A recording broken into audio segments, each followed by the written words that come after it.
Hey there, Rivet family. Happy Monday. We are doing a workout today. 5 rounds total.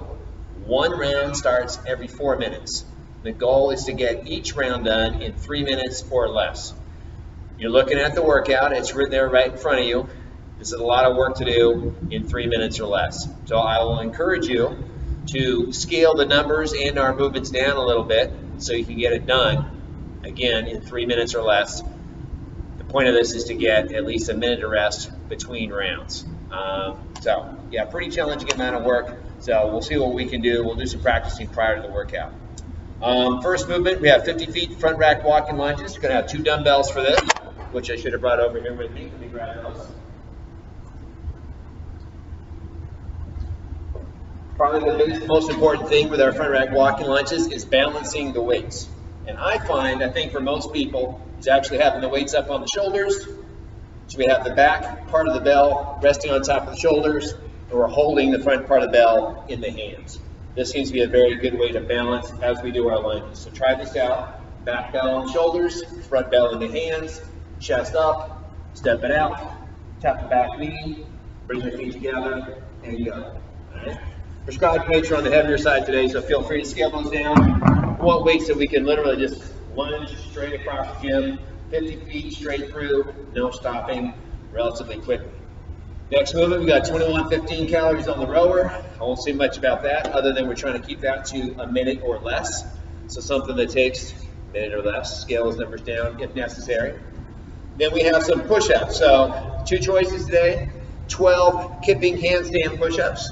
If you're one of our more advanced level athletes and you got your kipping handstand push-ups down, and let's say you can do, 15 or 20 or so unbroken, go ahead and do the 12 in the workout as prescribed. If not, feel free to scale that number down as well. It should be something that you can kick up to the wall, get your however many done unbroken, and then move on. All right, so 12. Again, feel free to round that number down if necessary. For folks not doing handstand push-ups today, you're going to do 15 hand release push-ups instead. If you're not familiar with hand release, we're going all the way down to the floor. Chest rests on the floor as the hands leave the ground for a moment, and then repeating. Then our last movement is deadlifts. This should be a moderate weight, sets of 9. It should be something that you can do 9 unbroken with every round, no problem. Grab those weights, 9 good deadlifts, put the bar down, you're done. Again, the prescribed weight is kind of a moderate weight.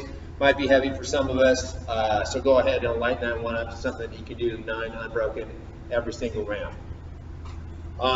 Tips for today, 3 points of contact on both the deadlifts and our push-ups. So if you're doing handstand push-ups today, we talk a lot about the tripod. So when our head is resting on the ground, we want to make sure those hands are actually in front of the head, right? You're kind of making a nice little triangle. I often see people, their hands move back towards the wall, move back towards the head. We end up in this very unbalanced position, so we end up kipping up and then falling off the wall a lot.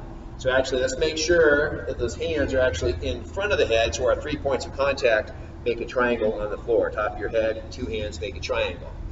Hand release push-ups. On that one, we got 3 points of contact. We got our 2 hands and our chest touches the floor at the bottom. That's where hands are leaving. That one I like to emphasize the fact of where the hands are. They should be right about chest level for hand release push-ups, or any push-ups for that matter. Common thing here is people have their hands too high up on the body, like they're in front of the shoulders or even higher, and sometimes they're a little bit too wide. You want to make sure those hands are basically just outside the chest and just in line with the chest. Think about this. If some big ugly guy's coming up to get in your face and you're going to push him away, this is where you're going to push from. This is kind of your maximal pushing area, so stay there. And then deadlifts, last thing. We want a neutral spine in our deadlifts. Whether you're doing dumbbells or barbells, either one doesn't matter. We want to make sure that entire spine moves as one. Keep a nice straight line through the back. We keep the head in neutral position. So a little drill you can do here is with a PVC. So 3 points of contact here. We're going to have the low back, right? PVC is right in the lower back. We have right between the shoulder blades, and we have the back of the head. Now practice this a few times before you deadlift today. We're looking to keep a nice neutral spine, going nice and slow, going down, moving back up again. We are hinging at the hips. Sorry about the plate beating at the block. So you'll see my back, my head, and everything else is moving as one. This is what we want in our deadlifts, right? So we're going to practice. Common thing here is people will kind of keep their eyes on something across the room, and the head will come out of line with the rest of the back. We don't want that. Then also the rounding of the back. If you try that with the PVC, you'll lose one of those points of contact. All right, there you go, guys. Good workout today. Happy Monday. Have fun. Get it done. Talk to you tomorrow.